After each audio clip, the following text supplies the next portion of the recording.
463 জনকে আমরা প্রাথমিকভাবে পরীক্ষার জন্য লিখিত পরীক্ষার জন্য মনোনীত হয়, তারা উত্তীর্ণ হয়। এরপরে আমরা লিখিত পরীক্ষার দিনে দেখি যে একজন ছেলে টাকা জমা না দেওয়ার কারণে 462 জন পরীক্ষায় অংশ নেয়। এই 462 জন পরীক্ষায় অংশ নেওয়ার পরে আমরা হেডকোয়ার্টার থেকে যে রেজাল্ট পেয়েছি সেখানে আমরা দেখছি নারী পুরুষ মুক্তিযোদ্ধা মিলে আমরা 144 জনের উত্তীর্ণ হওয়ার রেজাল্ট পাই। এই রেজাল্ট পরে আমরা গতকালকে আমাদের টিমের সদস্য অন্যান্য সদস্য সহ সবাই মিলে কালকে সারাদিন আমরা ভাইবা নিই। তাদের ভাইবা নেওয়ার পরে রাত্রে বেলায় আমরা উত্তীর্ণ 2 জন মুক্তিযুদ্ধ কোটা এবং 34 জন মেধা কোটায় যারা যোগ্য এবং মেধাবী, এদেরকে আমরা নিয়োগ ফলাফলের মাধ্যমে নিয়োগ দেওয়ার চেষ্টা করেছি এবং 3 জনকে আমরা অপেক্ষমান তালিকায় রেখেছি।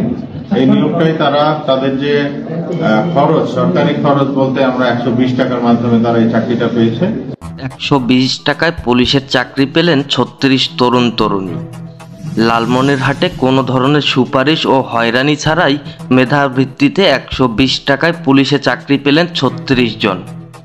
আজ শনিবার 30 নভেম্বর দুপুরে লালমনিরহাট পুলিশ লাইন্সের ড্রিল শেডে police super Tarikul Islam police constable পদে উত্তীর্ণদের ফলাফল ঘোষণা অনুষ্ঠানে এই তথ্য জানান।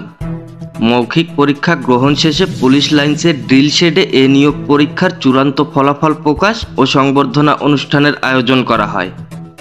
মৌখিক পরীক্ষা শেষে 36 জনকে প্রাথমিকভাবে মনোনীত করা হয় এবং 3 জনকে অপেক্ষমান রাখা হয়। উক্ত অনুষ্ঠানে পুলিশ সুপার প্রাথমিকভাবে নির্বাচিত প্রার্থীদের ফুল দিয়ে শুভেচ্ছা জানান। এ সময় নিয়োগ বোর্ডের সদস্য অতিরিক্ত পুলিশ সুপার আতিকুল ইসলাম, প্রশাসন ও অর্থ, লালমনিরহাট সদর থানার ওসি আব্দুল কাদের উপস্থিত ছিলেন।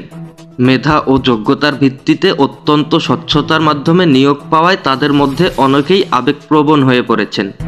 এর আগে গত 1 নভেম্বর 2024 তারিখে লালমনিরহাট জেলা পুলিশ লাইন্স মাঠে ট্রেইনি রিক্রুট কনস্টেবল টিআরসি পদে নিয়োগ পরীক্ষা সেপ্টেম্বর 2024-এর নিয়োগ কার্যক্রম পরিচালিত হয়। লালমনিরহাট জেলার পুলিশ সুপার তরিকুল ইসলাম শুরু থেকে শেষ পর্যন্ত সভাপতি হিসেবে উক্ত ট্রেইনি রিক্রুট কনস্টেবল টিআরসি পদে নিয়োগ পরীক্ষার সমগ্র কার্যক্রমের প্রতিটি পর্যায়ে সর্বোচ্চ স্বচ্ছতা নিশ্চিত করেছেন। এই বিষয়ে লালমনিরহাট পুলিশ সুপার তরিকুল ইসলাম আপডেট নিউজ লালমনিরহাট অনলাইন অনুসন্ধানী নিউজ টিমকে বলেন, লালমনিরহাটের প্রায় 3600 জন প্রার্থী কনস্টেবল পদে নিয়োগের জন্য অনলাইনে আবেদন করেছিলেন। দীর্ঘ প্রক্রিয়া শেষে স্বচ্ছতা ও মেধার ভিত্তিতে 36 জনকে প্রাথমিক নিয়োগ দেওয়া হয়েছে।